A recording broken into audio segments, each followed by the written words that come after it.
Thank you very, very much. Everybody, first of all, everyone can hear me and everyone can see the screen that I shared? Yes. Okay, gewaldig. Okay, Baruch Hashem. Okay, so thank you very, very much. It's a tremendous fuss once again to be joining a gewaldige group of Talmidei Chachamim and Mavakshim to not only learn the halachim inside the Sforim, but understand it on a more practical level. As I think I mentioned when we did this over here in Yerushalayim, in front of the Olam Live, the Beis Yosef in HaRav Chaim Shimon Shin Yud Ches, when he talks over there, Siv Tes Siv Yud, about the inyan of an ambati, of a bath that was used on Shabbos as a Kli Rishon and a Kli Sheni, and he says, but we don't have pictures, and if we don't have pictures, Memela, it makes it very difficult for us to understand on a very practical level. Memela, we have to be machmir. When it comes to Rabbi Weisenfeld, I apologize for interrupting you, but I'm going to have to ask you again because the Olam is going to watch this on a video too. I have to ask you to move back because only the top part of you is visible. And 1 second. Is that better? No, it's worse. You got to go the other way. Now we're getting somewhere. I can't see myself. I can't see myself, so it's a bit difficult. You cannot. That's the problem. You can't see it. Why can't he not see himself? Usually you could. There's a little thing on the side where you can see yourself. Stop sharing. It's much better. There we are. Now I can. Is that better? So you'll see that. Well, this way we have Roshai and Meyutcha. A moment ago we had Roshai Verubai. I think this is good. And sorry to this to you. Okay, perfect now I think. And as I mentioned, and I learned this the hard way, it pays to be stationary because as you'll see yourself when there's a minute of shuckling on a small screen, it takes away from your presentation. Sure. Okay. Thank you. Okay, Gavaldi, Be'ez Hashem. So what we're going to do is we're going to try to go through as much as we possibly can in the inyanim of Etrog. Next time, Be'ez Hashem, we'll try to do the other Gimel Minim. But Akaponim Etrog on itself is a very, very big sugya. It's a one that has a lot of practical ramifications. And I do believe, apart from just understanding, all the different intricate details, but when you go looking for an Etrog, some people have no idea what they're looking for. So if you pick it up, and you know exactly what's kosher, what's posel, and the various things that go together with that. That helps tremendously to know what's mutter, what's 100% kosher, what's posel, what's only a chumrah, what's only a hida is also tremendous idea as well. So let's try to go through the slides as best we can. I've never done a slideshow on Zoom, so you will excuse me. I'm just trying to see. Oh, there we go. Okay, so the makar in the Torah, as we know. Pre-8 Hod of a couple is tomorrow, but Anaf 8 Ovos for Arvei Nachal. We know this is the Makar that tells us all of the Daled Minim that we know. We also know that the word that the Torah used to describe an Etrog is pre-8 Hodar. So even though the Hodar is only going by Etrog, Chazal tell us very, very clearly that it goes on all of the Daled Minim. And there are two types of hodar. There's a hodar that's ma'akev. Rashi and Sukkah says this clearly, that you have a type of hodar that doesn't just mean a beautification to make it nicer, but it rather means that it's actually ma'akev. And then there's one that's called zeh keli vanveu, which means it's nicer, it's beautiful, but of course it's still kosher with I remember once asking years ago when I made the slideshow, I asked Hagoyin Agadol Rabbi Zriel Orbach, one of my Rebbeim, and I asked him, what does this mean, hodar? It's nice. Isn't that relative? And he said, yes. It all goes according to you, what you consider to be nice. The moicha, the person that's selling the Daled Minim, doesn't really have a say in what's considered to be nice. Okay, so that's what the word hodar means. The Medrash says, Kolamakayim mitzvahs, Esragal shloisha milim oila leminyan tariag. We're dealing with a very choshev mitzvah, the Medrash, Vayikra mitzvah lakachas arbas minim. Nimim ktanim be'eni odom v'gedolim eimo lefnei HaKadosh Baruch Hu, and the Gemara in Sukkah Omer of Avo kol anoite lulav va'agudo v'hadas v'avoishe ma'alo v'kosav ki'ilu bonam mizbeach v'hikriv of korban shenema isrucha v'avoishe v'kanas ha'mizbeach, and if it's a gewaldige meile. So, as we know, B'yom HaRishon, which this year falls on a Shabbos, which basically means that we don't have this year yet, that means as of now, we don't have the mitzvah d'oraisa of olakachtem b'yom harishon because it's on Shabbos, and therefore we don't take a daled minim. What we hope for, Be'ezus Hashem, is all of us to be here in Yerushalayim together with the Beis HaMikdash, and we'll be able to have Be'ezus Hashem, Elokachtem B'yom HaRishon, even if it's on Shabbos, we'll be able to take it to the Beis HaMikdash, Be'ezus Hashem. But in a regular year, the first year is a Doraisa, and the rest of the days are a Durabonon, Zeichel HaMikdash, which basically means that there's a major nafkamina between day number 1 and the rest of the days, that if something happens to your esrog, that it becomes a little bit of a shaila, so it will depend if it's on the first day or it's on the second day. As I said, this year, at the moment, we're going to be only having a full durabonon daled minim, and therefore there is much mokoim for a person to be makel, because we're dealing with a durabonon. We all are familiar with the Shittas HaRambam, where the Shittas HaRambam says that wherever it says Mikdash, it means anywhere in Yerushalayim, and therefore that's why many of the Gedolim, it's already brought down in the Bikura Yaakov, the Orech Laneh, where Moshe Sternberg has a tshuva and Tshuvas Van Hogas about this. That means that when you're by the Kaisel, even if we don't have a Beis HaMikdash, there's a Din Doraisa every single day of Sukkot, which will mean that these Shittas HaRambam, this year, the person wants to chap around the Doraisa, making sure that his daled minim fit in with the Doraisa halachas and ramifications, then he will go to the Kaisel. However, the Briskerov and many were cholik on this, and they said that at the end of the day, if there's no Mikdash, there's no Din Yerushalayim, and therefore there's no Doraisa in that case, even by the Kaisel. Some people are machmeh and machmeh on this. As we said, we start with the pasuk in the Torah that describes esrog, and I'm going to speak fast only because we've got a tremendous amount of material to cover. I really want to try to get through everything. Pre-8 Hoda. That is obviously our makor for an esrog. This is an esrog tree. For those of you that are not familiar, this is a beautiful esrog tree. Mitzvah Hashem, next year we will all have the schus being Shemitah year. Next Sukkot, Be'ezus Hashem, will be the year of Shemitah. We will be, those of you that have the schus of coming to Eretz Yisrael, will have the schus of picking your own esrog. Everything's hefka. You go over to the place and you pick it yourself. It's an incredible experience. So this is an esrog tree. The Gemara asks the question, and he wants to know, how do we know it's an esrog? And the Gemara brings us kamarayas. The two ikarayas are number 1, Shadar Be'ilona Mishana Lashana, and number 2, Tameitzo Piri of Shaveh. And therefore, because we have both of these, those of these rayas, the esrog that we use is the esrog. It's interesting because the Ritva, when he brings this down, it's a Gemara in Sukkah Lamadayim and Aleph. So the Ritva brings it, and the Ritva says, there's no way that we had a shaila exactly what an esrog is. We know that Moshe Rabbeinu took an esrog. There's no question whatsoever what an esrog is. Rather, that what the Gemara was looking for was a remez from the Torah of what's considered to be an esrog. And this we have Shadar Be'ilona Mishana Lashana and Tam Eitzo period of Shaveh, and therefore we have the Raya Min Torah that an esrog is considered to be an esrog. And we have 2 different types of psulim, which the Magen Avraham talks very much about, and that is one called Hada, one is called Chasa. The psul, remember if I mentioned in the beginning, there's 2 different types of a hodar. There's the hodar that's ma'akiv and the hodar that's not ma'akiv. The hodar that's ma'akiv we're dealing with over here is possible all days. No nafkamina, lokachtem b'yom rishon on the first day of Yom Tov to the second or the third or the fourth. Whereas the psul of chasa is only b'yom rishon. And that's why it's very important to know, what is the psul over here? Is it a psul of hodar? Is it a psul of chasa? If it's a psul of chasa, it means, for example, the literal translation, it means something is missing. Something is missing is only possible on the first day, not possible on the second day.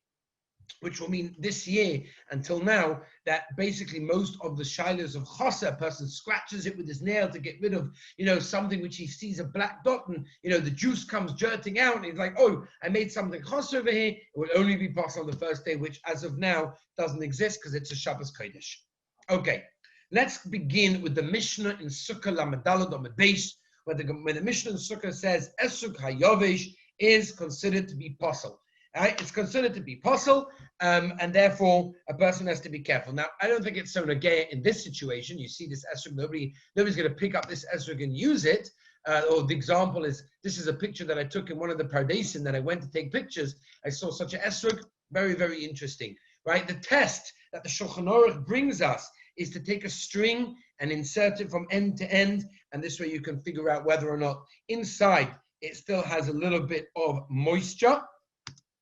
That's how a person does it. What it's very negeya is a yovesh pitum.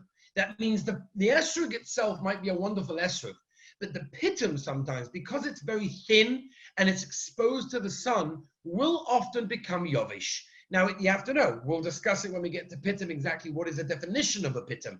But according to what we're showing over here, if a big chelik of the pitum is yavesh, somebody who's a huge baki in Esrogi once told me that he had this problem. In the middle of Yom Tov, someone came over to him in the middle of davening and says, haven't you got a shaila yavesh of a pitum that's yavesh? He looked at it, he didn't chap it. Right, yavesh we think of as the whole Esrog, but rather over here it means even the pitum. And that's why a person has to be careful that even the pitum is considered to be 100% okay. Now, moving on to one of the first psulim that we mentioned before, and that is the psul of chasa.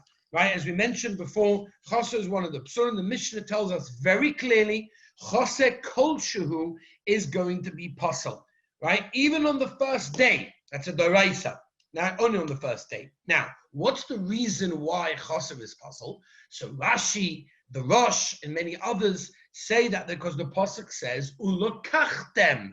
Lokachtem means, and we darshan, says the Gemara, lekicha tama. It has to be a complete taking. When you got something missing, like you see in this picture, was a little bit of an exaggeration, but just for the sake of the illustrating purposes, lekachtem lekicha tama, it has to be complete. Now, whenever you have a suffix, and this is very much meaning a suffix, not that, oh, I don't know anything about Esrogim, I have no idea what this is. That's not a suffix, right? It's like the Shulchan Aruch and Simon Reish Beis tells us about Hilchos and Brachos. If a person doesn't know Hilchos Brachos, then he can make a shahakal. Yeah, but it's only talking about someone that actually knows the halacha and still has a suffix. So if a person knows Hilchos Esrog, and he has a mystic suffix, is this chasa? Is it not chasa? Was it poked out? Was it not? The din is, as I paskin in the Taz, as Shulchan Aruch, HaRav brings it in Graz, the HaEysonim, the Eliyah Rabbah, that you can be makel even on Yom Rishon. And therefore, if you can be makel in that case, therefore you can makel even on the first day. If it's on the Chotem, which we'll see, then the Chazon Ish is machmeh in that case. So that's the reason why. This is very applicable when you have a Esrogim that grow and you have a thorn, a koitz, that pokes into it. What's the din? So the Ramah tells us that you could be mekel zeu derech giduloson, right? It's, in other words, it's constantly, it's got these little scabs, like you can see from the black arrows on the left picture. So those are scabs, and the Ramah wants to say you could be mekel because that derech giduloson, that is the way that it's grown, because the Rabbanim Shem created an estrog tree with thorns, and they poke into the estrog, like you can see from the right-hand side picture over here. And therefore, the din is that would be okay. They're very, very close to the esrog, and that's how they have them. Sometimes they look, if you look very carefully, like a scab over here. You sometimes don't even realize that something is chasa. What's often the case is a picture like this. On the left-hand side, you can see it clearly, which is actually what the Magen Avraham is discussing, that the Magen Avraham discusses an insect that stays on the esrog and covers up either by a blettel or by something else. And therefore, the Magen Avraham discusses it, and he says it really depends if it makes a hole or it doesn't make a hole, which means obviously you're going to have to require a little bit of an expert opinion to know what the din of that case is. Okay, moving on. So this is chasa, and this is the chelik base of chasa, and that's niklaf, that's peeled. So here, once again, we have the Mishnah in Sukkah Lamed Daled on the base, where the Mishnah tells us niklaf is pasul. What's the reason why niklaf is pasul? Says the Levush, says the Aruch HaShulchan, because it is not hodar. Now there's a machlokes rishonim, exactly which layer, right? You can see here clearly 1, 2, and 3. It's actual machlokes rishonim. What is considered to be? Is it the outermost layer, which is the thin glossy membrane that you see on the outside that you touch? Or is it the layer just beyond that? Or is it the thick flesh that you find all the way in? So for example, you could see it much more clearly over here. You've got the glossy level on the outside, and then you've got the sort of like the little holes right on the surface, and then obviously you've got the flesh over there. Now there's a major machlokes. What is considered to be niklaf? My nafkamina. When is this nageya? It's very nageya in a situation where a person takes a toothpick, which is very common, right? You got a black spot. You want to get it off. It's the most gorgeous esrog you've ever seen with one black dot. You can't do that. You're going to walk into shul with a esrog. Everyone's going to say, hello, let me check out the esrog. But you're embarrassed, right? Because you're going to hold it with the black spot facing you so nobody sees it. So you take a toothpick before you enter, you try to dig it out. Lo and behold, you start to smell esrog, which means you made a hole. You punctured the hole. You could have even removed something. And the question is, which layer did you remove and what makes it a problem? The Mishnah Berurah paskins that the most outer layer is not a problem of niklaf, and therefore it's kosher. So if you've just taken off the literal glossy frame around it, that's fine. It's only the middle layer that's chosser according to the Mishnah Berurah. The Chazon Ish is more makel, and the Chazon Ish holds that the middle layer is not even a problem. It's the third layer, the innermost layer, that's what the problem is. And Lemaisa, the Shulchan Aruch and the Mishnah Berurah say that as long as it didn't change the color, then you are generally going to be okay, and therefore it will be kosher. Now, moving on to the sugya of the pitum, which is definitely one of the most exciting ideas to understand the pitum, where it comes from, and the whole machlokes beyond about whether I do get a pitum, whether I don't get a pitum. This is obviously the controversial shaila that a lot of people deal with. Many of the poskim have many tshuvas about this as well. So basically like this. We'll talk about the pitum. This is how it works. The Mishnah tells us in Sukkah Lamed Daled, not lo pitmosai is possible. So you can see clearly from the Aleph Beis Gimel Daled Hey, the whole Mahalach, the Seder Hadvarim of Brias HaOlam, how the Rebbeinu Shem created our wonderful creations and made us a pitum. Before we discuss whether to get a pitum or not, where exactly is the pitum? You know, we all grew up. Now, the pitum is the little pointy thing at the top of the esrog, but it wasn't so simple to many of the Rishonim. Rashi brings two perushim. Perush number one is the pitum is at the top, and the ukutz, the stem where it's connected to the tree, is at the tail, which is pretty much what we understand. Rashi brings another pshat that both of them are at the tail area. The Rambam says that the pitum is the dad on the head. That's what it is, and therefore we would say the same idea. And the rounds of the pitum is the sheshanta, which we will get to, on the top of the dad. What is that? So let's clearly define it right now, that the pitum is the little piece that comes out of the flesh of the esrog. That's the pitum, not the whole thing, just that. The piece on top of it is the sheshanta. Now there's a major nafkamina lahalacha. Right? People have things that fall off and they get all upset. Oh, my pitum fell off. 1 second. Your pitum is there. Your sheshanta was off. Or people look at an esrog and they pick it up and the first thing they say is like, oh, it's not a whole pitum. No, the pitum is complete, but the sheshanta isn't. And therefore, that's a very different thing. The halacha is, if just the sheshanta fell off, it is kosher. Whereas, let's flip to the right-hand side. If the entire pitum fell off, it's 100% posel. Whereas in the middle, we're mixas of the pitum, which basically means that it's snapped off, which can happen. People travel, it goes in the box, you put it back into the case and it snaps. So when it snaps, it generally snaps in the middle. If it snaps in the middle, the halacha is, it is 100% kosher. The Ramah says, toiv lahada im efsha. If you can get one without it, beseda. But if you cannot, for whatever reason, it's 100% kosher. And that's important for a person to remember, that the pitum falls off, it doesn't mean automatically that it's going to be possible. There is an interesting sheet of the HaEysonim Avam in the Buchach that he wants to say, if you have a pitum like this, where it's half on, half off, if you're able to pick up the pitum from where it is and hold the entire esrog that way, which means it's very heavily attached, then it's good. But if it snaps off the minute you pick it up, then obviously it's got no recognition and hasn't got a din of a pitum. Okay, moving on. Famous Rosh brought down in the Torah, there are many esrogim that never, I think that's pretty much how we would translate the word me'olam, never have a pitum. They never had, and they never will have. They never had a pitum. That is kosher. In other words, the Mishnah that told us that not lo pitmosai is talking about one that had a pitum. But if it never had a pitum, then it's kosher.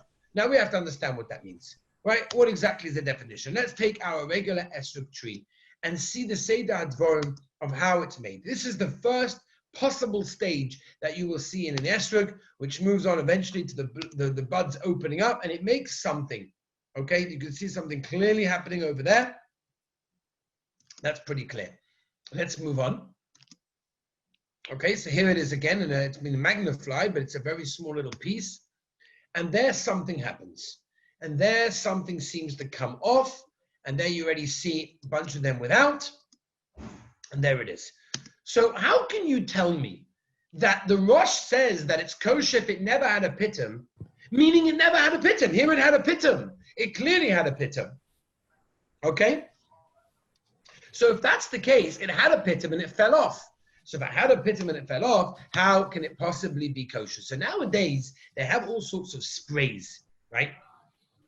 They have sprays that keep the pitums on, and they do all sorts of things, whatever it may be. Now, you have to know if it's kosher, if it's not kosher, but generally speaking, if it had a pitum, then it should be possible. So what's this checking that people do on a esrog that does not have a pitum? The answer is they're looking for a little bit of a indentation. What does the indentation show?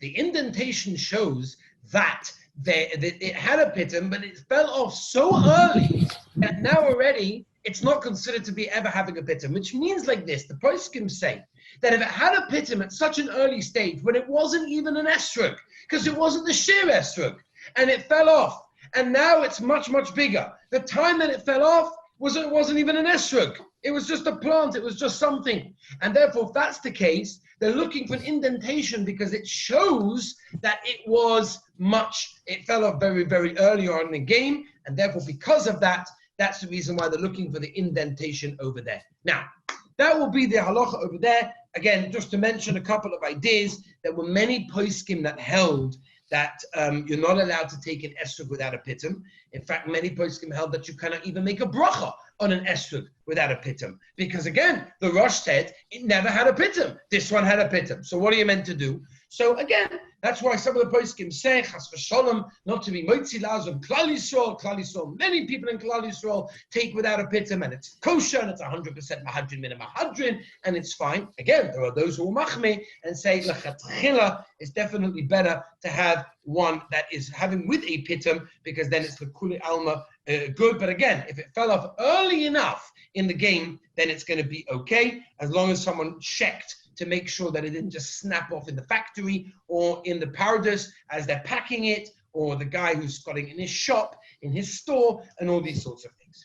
Moving on to two types of pitum. There's a pitum, interesting, pitum ha'etz and pitum basari. Right, the Kaf HaChaim already brings this down, and he says that a pitum eitz means that the esrog finishes, and then all of a sudden a stick comes out. That's a pitum eitz.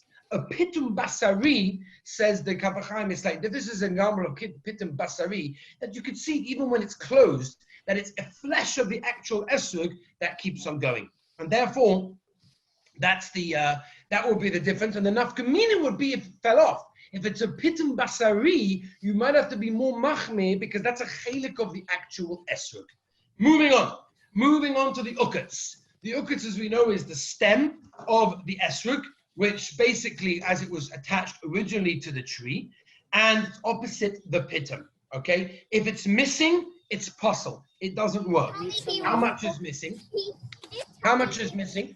So if the entire thing is missing, like you see over here, then it's 100% puzzle. If only a little bit is missing, then it's kosher, right? And the answer really is, and so sometimes you go to someone to go to a Rav to check it, he'll take out some scissors and will cut some of the uketz off. And the reason he does that is because the longer it is, it can sometimes get caught. And if it gets caught, you can rip off the whole thing. So the shorter you make it, the better. There's no shear to how short that it is, because at the end of the day, what's the difference? There's a guy, some Puerto Rican guy in South Carolina, he went to cut it from the tree. He wasn't, mashaya how much you have to cut. So there's no din how much of the uketz has to be there outside of the actual esrog. But if you take off the part that's connected to the esrog, that is going to be problematic, and therefore that's going to be posel in that case. Now there are two types of uketz. A lot of this has to do with the simonim of kashrus. One is one that sticks in the left-hand side, and one is one that protrudes out, as you can see from this one.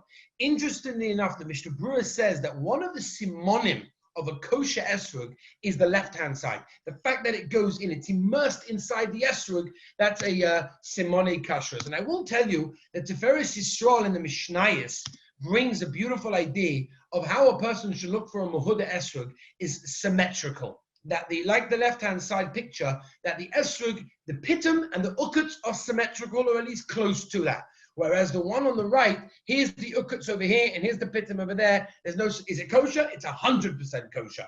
But of course, it's not as muhuda as the one on the left. Moving on. Oh, this is just a picture that I took. You can see that the ukut even comes from the side. It's a shine in the HaEysonim whether or not such a one is kosher. Because again, we said from Rashi, which we paskin like, that the pitum is at the top, and opposite that is the ukuts. And over here, the ukuts is on the side. But pashtus, it will be 100% kosher.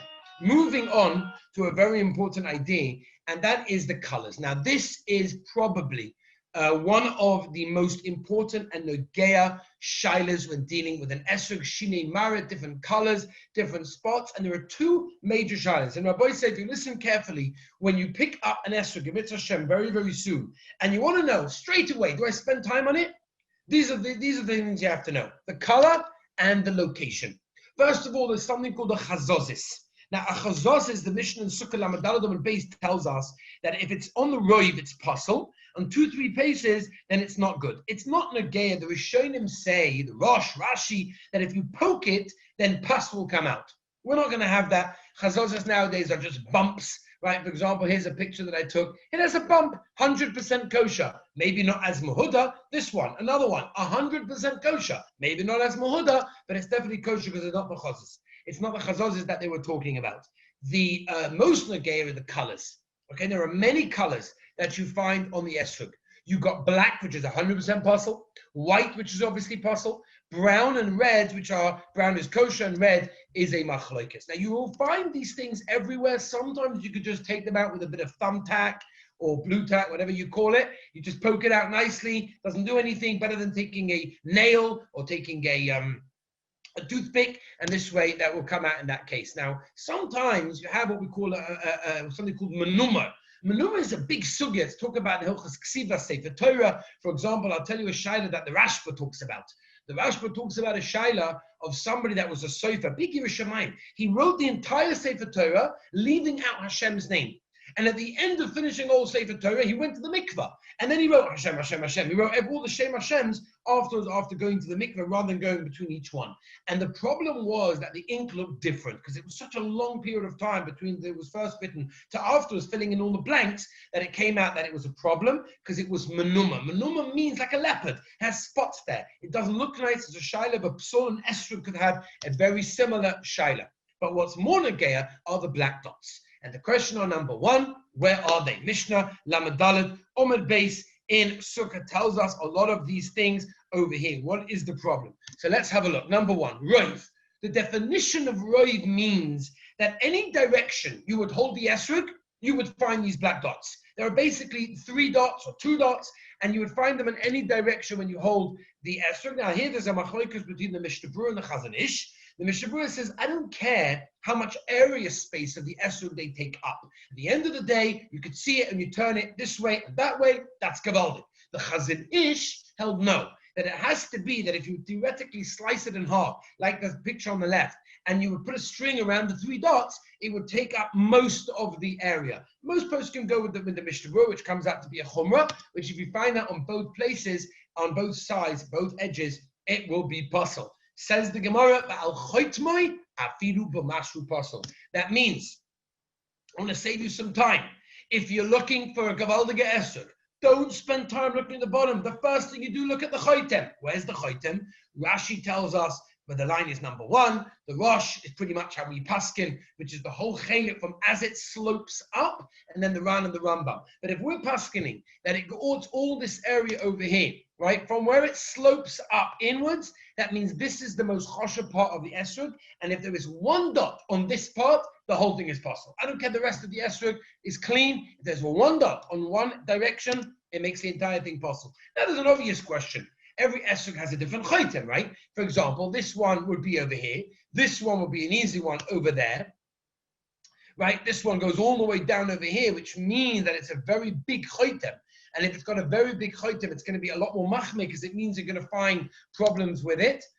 What about this one? If it's got a half-half situation, where like it starts on one side, it's got 2 slopes what's the din of that case? So many poskim hold the be'alocha that you go with the left-hand one. The one that's closer to the pitum, you go with this one and you start going across there. And therefore, this is the chotem, not underneath it.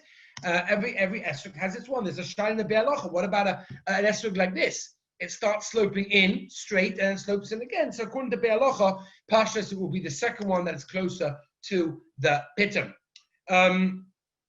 Okay. This is also very interesting, a beautiful esrog. Azar Gartel, which is Hasidic Rebbe would pay fortunes for such an esrog. But again, it's a shaila, because if you start the chotem from here, then this entire thing is the chotem. But if you start from over here, then only this is going to be the chotem, which will be good enough. And again, there are many black dots. Many of them are not black. Many of them are brown. And therefore, obviously, you have to be careful. Now, here's the question. How visible do they have to be? How visible do these black dots have to be? Famous shaylas and chuvas in the Babit and Chele Gimel Simon Memtes, where he says, only if it's nearer le'inayim. If it's nearer to anyone, then it's okay. We all know that the Gedolim, Ramosha, and many others used to check a sroig in mamash in seconds. They would look at it like this, Gavaldik, next, Gavaldik, next. That's what they would do. Nowadays, everyone's busy with the magnifying glasses, looking at it, enlarging it, this, that. The Maisa, the halacha is, and this applies to Hilchos Bedikas Teiloyim, this applies to Hilchos Ksivas Oisius, this applies to so many different situations. The Torah, Le'nitna Torah L'malach HaShoris, which is the Lashon of the Aruch HaShulchan in Yeridei Simonai Gimel, that says that when it comes to bugs, for example, what are we meant to know? Something that doesn't exist, we can't see it. What do you want from us?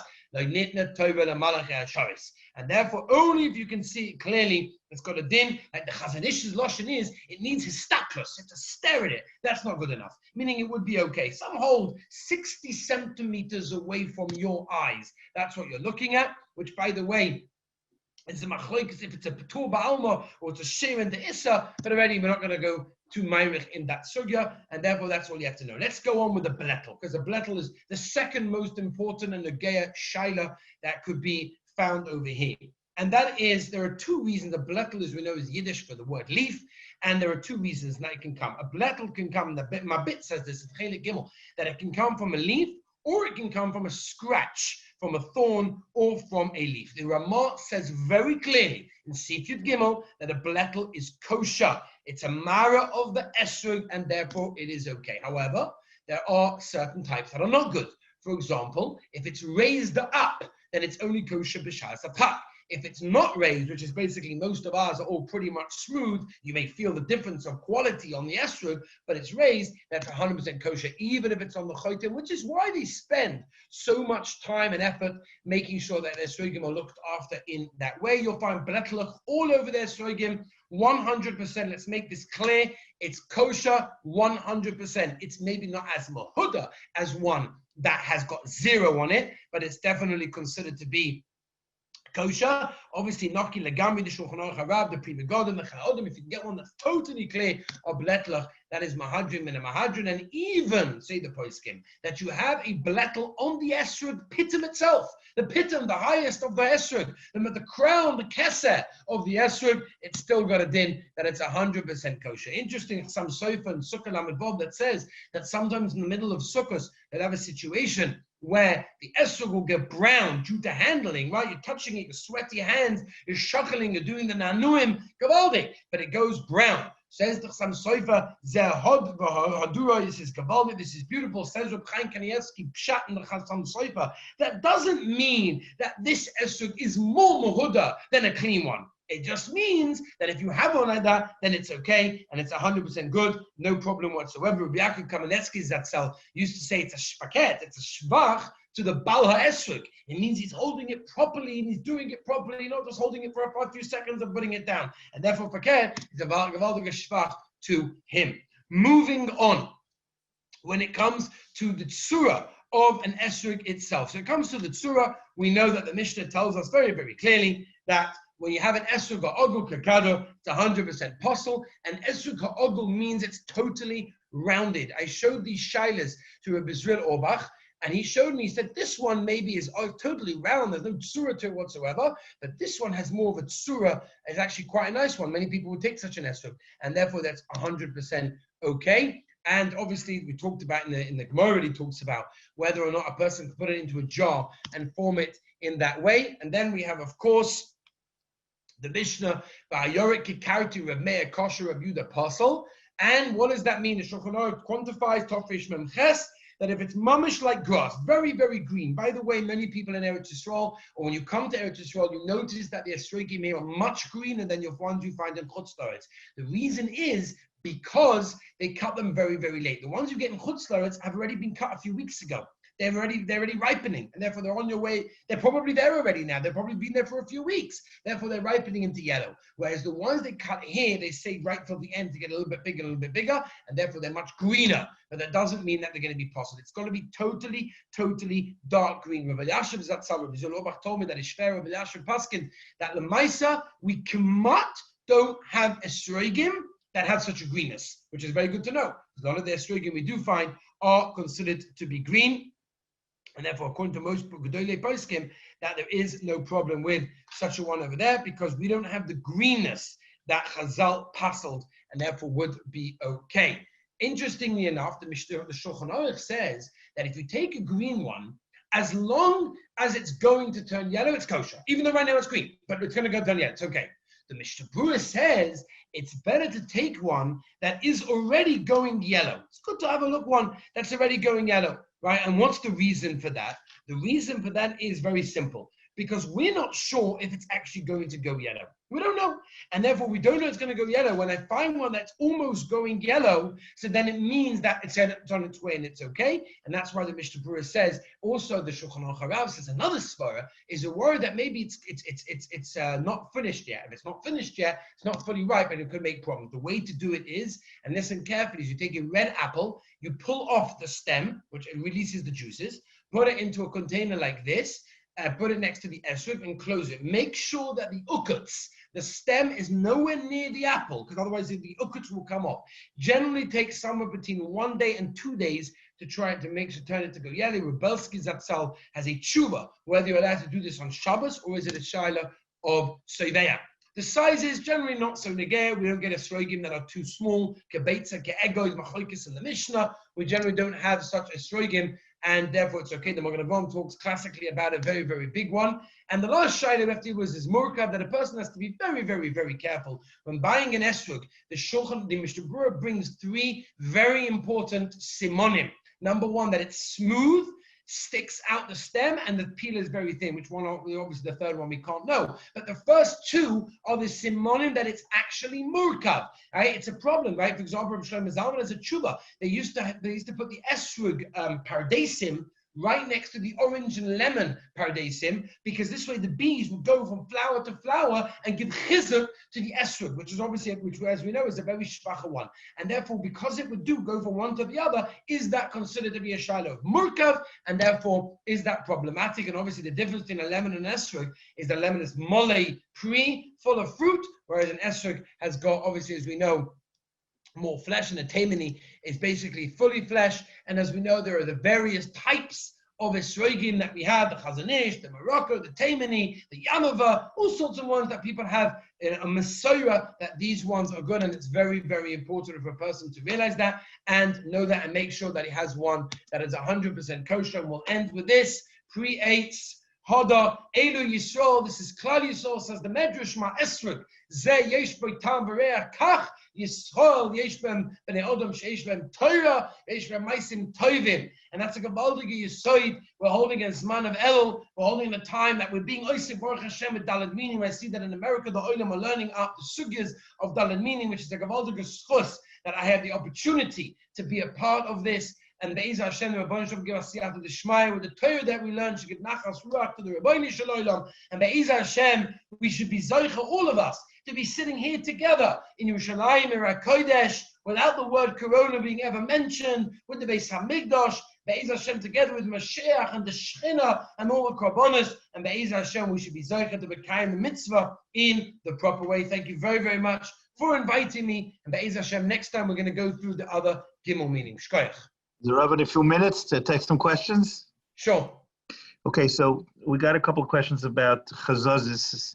And again, would you spend another minute or 2 just going through, which is such a negay lamaisa? Sure. People will look at an esrog and they'll see the bletlach and the flecklach and all that. So what's important and what's not? So what at the end of the day, chazazis in the Mishnah, again, you learn the Mishnah, you learn the Gemara, you learn the Shulchan Aruch, it looks pretty chomo.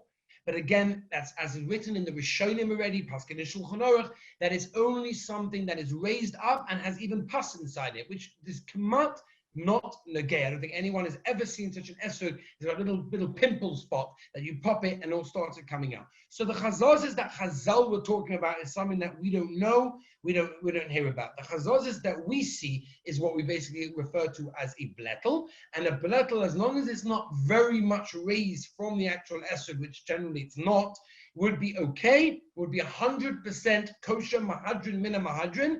Is it as good as one that's got nothing? No, obviously one that's cleaner is better. But people get very nervous with betlach and bletlach, and especially, again, I don't want to give anyone year, Shemitz Hashem Mashiach is coming, and we're going to be in Rabbi Beis HaMikdash, and we'll have a first day, sukkahs with a doraisa. But if it will be today, where we don't, so it's a derabonon. That means the mitzvah of Daled meaning this year is a derabonon, which means that basically you could be a lot more makel in your selection of Daled meaning than in a regular year. So that's pretty much all a person has to know when it comes to sugya, the chazazis. Okay, so again, just for the Balabatim, because in America the structure of having Rabbanim check Esrogim is not as developed as it is in Eretz Yisrael. So Balabatim, Asayim, and Seichrim. Give us the three things to look for, both L'Toiv and L'Ra. I would say the most important thing to look for, you pick up an esrog. The very first thing you look for, obviously the shape, because it has to talk to you, and everyone has their own personal, every personal preference when it comes to shape. So the shape is a personal thing. But the most important thing to look at is at the chotem. If you look at the chotem, the very first thing you pick up esrog, you look at the chotem, just twist it around quickly. I don't see any black dots. You see one black dot, forget it, just put it down and start with the next one. You're going to waste your time looking, trying this one, that, and the other. Maybe take it off with your finger, not with the nail, obviously, chas v'shalom. Just with your finger, sometimes it's a little bit of dust, it comes off. If you look at it and that looks clean, then move on to the rest of the esrog.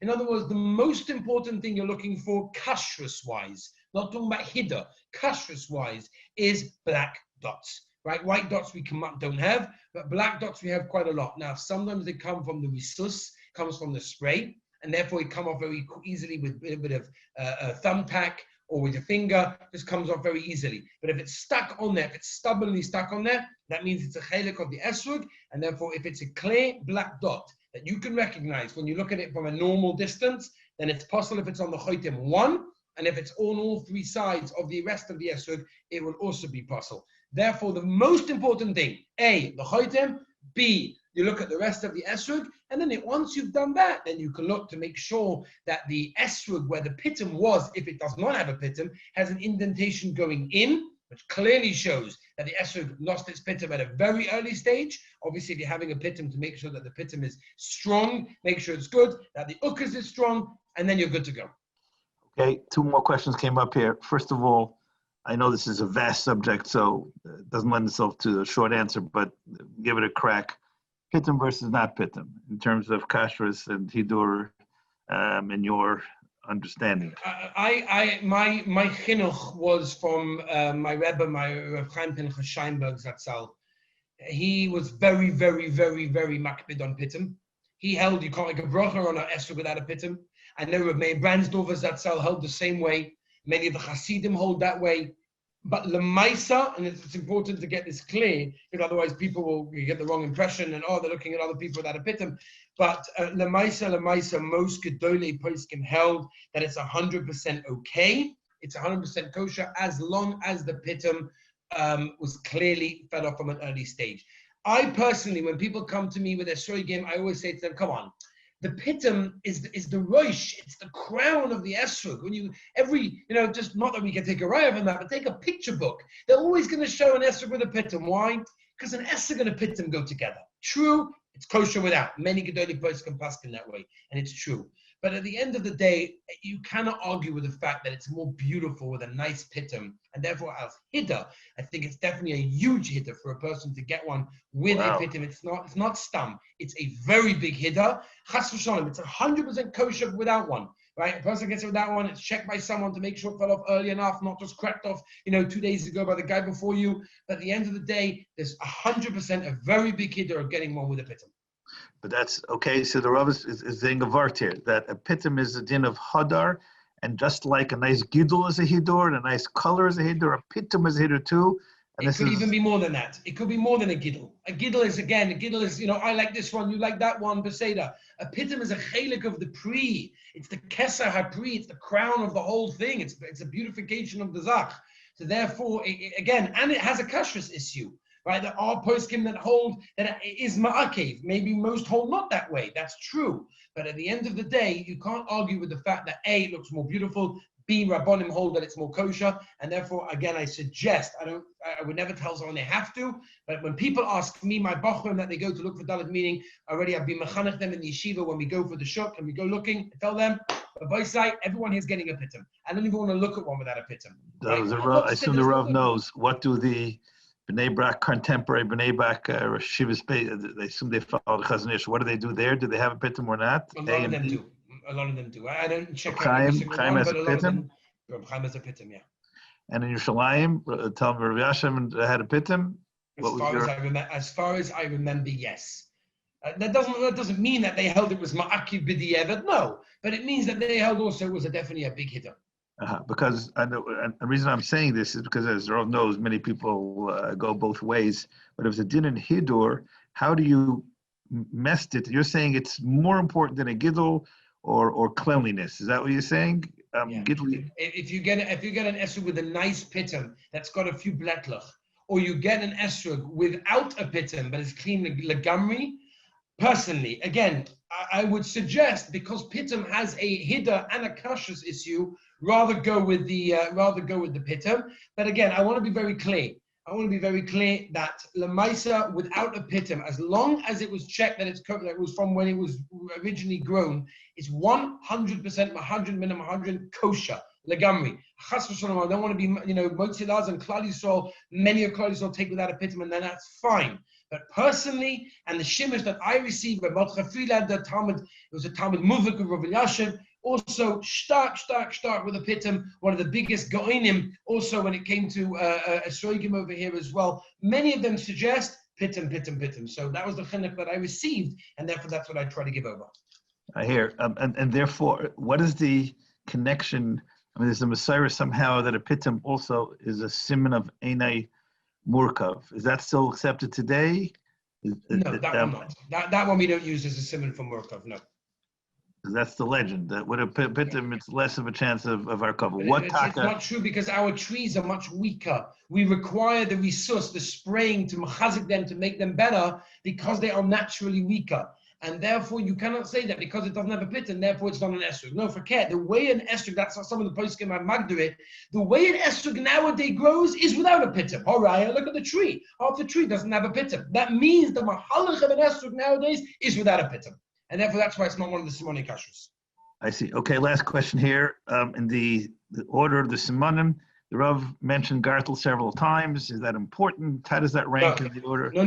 That wasn't one of the Simonim of kashrus. That was a Gartel is a preference. Hasidim generally go with it. The Litvish Olim generally does not. But they're not ma'akiv one to the other. No shaykhus one to the other. It's a simple, like Rav told me, like I said in the beginning, a lot of these things are preferences and they are relative to every person. If you like a giddle like that, if you like the Gartel, beautiful. If you don't get one. But it's absolutely not a siman of kashrus.